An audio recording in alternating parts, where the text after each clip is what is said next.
চলে এসেছি নতুন একটা ভিডিও নিয়ে। তো বেবি জন রিলিজ করতে আর কিন্তু 1.5 দিন বাকি আছে।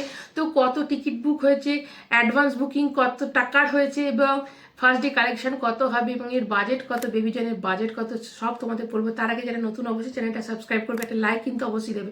বলে দিই যে 25,000 টিকিট সোল্ড আউট হয়ে গেছে এবং 4,007টা শো পেয়েছে। দেখো শো হিসেবে কিন্তু খুবই কম, কারণ এর বাজেট হচ্ছে 180 কোটি। এর কিন্তু অনেক বেশি শো পাওয়ার কথা ছিল, কিন্তু অনিল থারানির কথাটা ঠিক হয়েছে। অনিল থারানি বলেছিল যে 25শে ডিসেম্বর বা এই যে উইকটা রয়েছে, যে হলিডে উইকটা রয়েছে, এতে কিন্তু পুষ্পাকে 50% কিন্তু শো দিতে হবে। অনিল থারানি এমন একজন যে হচ্ছে হিন্দি ডিস্ট্রিবিউটরের কিং যাকে বলতে পারো, সে কিন্তু এটা বলেছিল। এবং পুষ্পার 2 কিন্তু 50% পাচ্ছে এবং কিন্তু মাল্টিপ্লেক্সে 50% এবং 75% সিঙ্গেল স্ক্রিনে। দেখো এটা যদি না বলতো তাহলে কিন্তু 7-8 টিকিট মানে শো কিন্তু পেয়েই যেত, কিন্তু সেখানে কিন্তু যদিও পুষ্পা 2 হয়তো এটা মানা হবে না এতটা, কিন্তু এটা একটা তবু একটা বড় জোর আছে যে বলে দিয়েছে এখন কিন্তু অনেক কম পাচ্ছে। দেখো 50% যদি পুষ্পা নিয়ে নেয়, বাকি 50% তোমরা যদি মনে করো যে পুরো বেবি জন পাবে, তা কিন্তু না। এর মাঝে কিন্তু কী কী সিনেমা চলছে দেখো, মার্কো চলছে, লায়ন চলছে, তো এইগুলো কিন্তু চলছে, আরও অন্যান্য যে সব সিনেমা চলছে। তো এর মাঝে কিন্তু কত কম একটা শো পাচ্ছে। তো 180 কোটির একটা ইয়েতে, এবং তোমাদের বলি যে 76 লাখ কিন্তু এর অ্যাডভান্স বুকিং থেকে ইনকাম হয়েছে, যেটা 7 থেকে 8 কোটি টাকা হওয়ার কথা ছিল, কিন্তু সেই জায়গাতে অনেক কম হয়েছে। দেখো আর কিন্তু 1.5 দিন, মানে হয়তো এটা হতে পারে যে সিনেমা রিলিজের যেদিন রিলিজ হবে সেদিন সকাল থেকে হয়তো এটা 3-4 কোটি হবে, কিন্তু 7-8 কোটি হওয়া উচিত ছিল, যেটা অনেক কম হয়ে গেছে। এবং আমাদের সাথে বলে রাখি 265 টাকা হচ্ছে অ্যাভারেজ টিকিটের দাম, এবং উইথ যদি আমি ব্লক ধরি তাহলে কিন্তু 1,26,00,000, কিন্তু ওইটা উইথ ব্লক ধরুন, উইদাউট ব্লকে কিন্তু 76 লাখ। এটাই হচ্ছে মেন আমাদের ধরে চলতে হবে।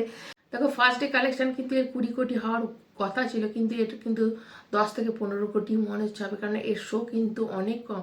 এবার তোমাদের বলে এনসিআরে 582টার মধ্যে অনলি 4টে ফিলিং পাস, 2টো ফুল। মুম্বাইতে 438-এর মধ্যে 4টে ফিলিং পাস, 2টো ফুল। ব্যাঙ্গালোরে 139টা, কলকাতা 91-এর মধ্যে একটা ফিলিং ফাস্ট, পুনেতে 216 এবং হায়দ্রাবাদে হচ্ছে 99টা শো। তো এর মধ্যে যদি শো পেলেও তো কিছু না। এবার দেখো যদি সিনেমাটা রিলিজ করার পর 2টো পুষ্পা, 2টো বেবি জন পায়, কিন্তু যদি ধরো বেবি জন হিট করে যায় তখন অটোমেটিকলি তার নেক্সট ডে কিন্তু পুষ্পা শোটা কিন্তু বেবি জনকে দিয়ে দেওয়া হবে। কিন্তু এই শো এর মধ্যেও যদি বুক না হয় তাহলে তো শোটা দিয়েও কোনো লাভ নেই। এবার দেখো অ্যাটলির মধ্যে একজন নাম আছে, কিন্তু অ্যাটলির সঙ্গে এই সিনেমাটা কিন্তু আর একটা আছে। এই সিনেমা অ্যাটলিরই যে সিনেমাটা নিয়ে, এটা ক্যাথির সঙ্গে যে রিমেক বলা হচ্ছে, বা ক্যাথি সিনেমাটা একদম ইউটিউবে ফ্রিতে দেখতে পাওয়া যাবে। তো সেইখানে সবাই ভাবছে যে এটা কি ক্যাথির মতনই সিনেমাটা যদি হয় তাহলে আমরা হলে গিয়ে কেন দেখবো। সালমান খানও অতটা ক্রেজ বাড়াতে পারছে না, হয়তো সিনেমাটা রিলিজের পর ওয়াকিং যারা আসবে তারা কিন্তু হয়তো আরও ভিড় হবে, মুখে মুখে হয়তো ফিরবে। কিন্তু এই সিনেমায় দেখো বরুণ ধাওয়ানের কিন্তু এটা best, one of the best cinema হতে চলেছে, এবং এতে সালমান আছে এবং জ্যাকি শ্রফকে একটা অদ্ভুত মানে অন্য ধরনের কিন্তু ভিলেন হিসেবে আমরা পাচ্ছি এই সিনেমাতে। তো এই সিনেমায় সবই আছে, কিন্তু ওই একটা রিমেকের জন্য কোথাও একটা হয়তো মানুষ পিছিয়ে আসছে, বা পুষ্পা 2 এর ঝড় এখনো কমেনি। তো এই হচ্ছে ব্যাপার। এবার দেখা যাক যে রিলিজ করার পর কি হয় এবং ফার্স্ট ডে কত কালেকশন হয়। মানে যা বুকিং চলছে তাতে তো 10 থেকে 15 কোটির বেশি হওয়ার কথা না, কিন্তু এর কিন্তু দরকার 20 কোটি। এবার দেখা যাক ওয়াকিং দর্শক এসে যদি এর সব কিছু রেকর্ড ভেঙে দেয়, তো সেটার অপেক্ষা আছে। আপাতত এটুকুই। তোমরা কারা কারা বেবি জন দেখতে যাবে অবশ্যই এটা কমেন্ট করে জানাবে। যারা নতুন তারা চ্যানেলটা সাবস্ক্রাইব করবে, একটা লাইক কিন্তু অবশ্যই দেবে। এখনের মতো টাটা।